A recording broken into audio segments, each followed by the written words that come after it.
ఆంధ్రప్రదేశ్ ఓటింగ్ను ప్రభావితం చేసిన అంశాల్లో ఉపాధి ప్రధానమైంది. ఈ 5 ఏళ్లలో ఉద్యోగాల సృష్టి జరగలేదు. ప్రతి ఏటా జనవరిలో జాబ్ క్యాలెండర్ ఇస్తామన్న హామీని గాలి కుదిరేశారనే విమర్శలు ఉన్నాయి. దీంతో పోలింగ్కు తరలి వచ్చిన యువత ఓటింగ్ రూపంలో తమ గళాన్ని వినిపించిందనే విశ్లేషణలు ఉన్నాయి.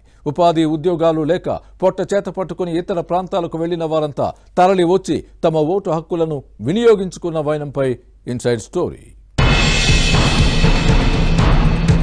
వైసీపీ పాలనలో రాష్ట్రంలో ఉపాధి కరువైంది. ఆంధ్రప్రదేశ్ను ఉద్యోగాలకు నెలవుగా మారుస్తానన్న హామీని సీఎం జగన్ నిలబెట్టుకోకపోగా ఉద్యోగాలు ఉపాధి లేక వలస వెళ్లే పరిస్థితి వచ్చింది.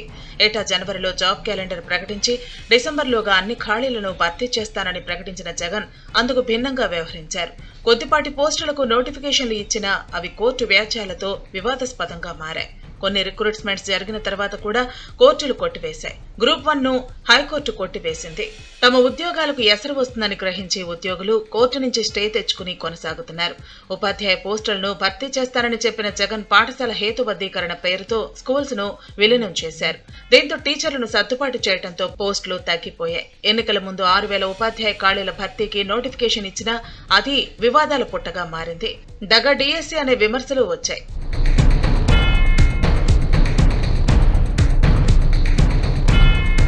మరోవైపు టీచర్ పోస్టుల భర్తీపై టీడీపీ స్పష్టమైన క్లారిటీ ఇచ్చింది. 20,000 పోస్టులతో మెగా డిఎస్సీని ప్రకటిస్తానని హామీ ఇవ్వడంతో నిరుద్యోగ యువకులు స్పందించి ఓటింగ్ కు తరలివచ్చారు. అంతేకాదు ఉద్యోగాల విప్లవం సృష్టిస్తానని చంద్రబాబు హామీ ఇచ్చారు. 20 లక్షల మందికి ఉద్యోగ ఉపాధి అవకాశాలు కల్పిస్తానన్న ప్రకటన అందరినీ ఆకట్టుకుంది. ఓటర్లు పోలింగ్ కేంద్రాలకు తరలి రావడంలో ఈ అంశం కూడా దోహదం చేసింది. రాష్ట్రంలోని పలు ప్రాంతాల్లో ఐటీ హబ్లు ఏర్పాటు చేస్తానన్న సైకిల్ పార్టీ హామీ ప్రజలను ఆలోచనలోకి నెట్టి భారీ పోలింగ్ కు దోహదం చేసిందని భావిస్తున్నారు.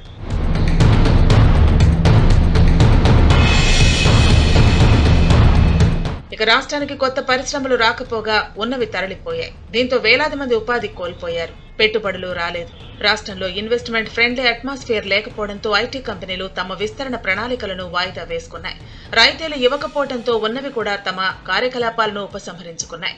దీంతో ఉపాధి అవకాశాలు తగ్గిపోయాయి. దీంతో యువత ఇతర రాష్ట్రాలకు తరలిపోవాల్సి వచ్చింది. ఎక్కడ ఉన్నా రాష్ట్రంలో జరుగుతున్న పరిణామాలను తెలుసుకున్నారు. టీడీపీ వైసీపీ పాలనను బేరీజు వేసుకున్నారు. ఓటు హక్కును వినియోగించుకోవడం తమ బాధ్యతగా భావించి రాష్ట్రానికి తరలివచ్చారు.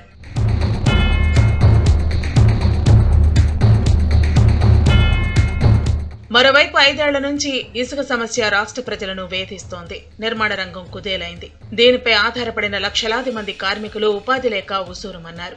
కడుపు నింపుకునేందుకు పొట్ట చేత పట్టుకుని ఇతర రాష్ట్రాలకు వలస వెళ్లారు. అలాంటి వారంతా మార్పు కోరుకున్నారో ఏమో కానీ ఎక్కడెక్కడి నుంచో తరలివచ్చి ఓటేయడంపై పలు రకాల విశ్లేషణలు ఉన్నాయి.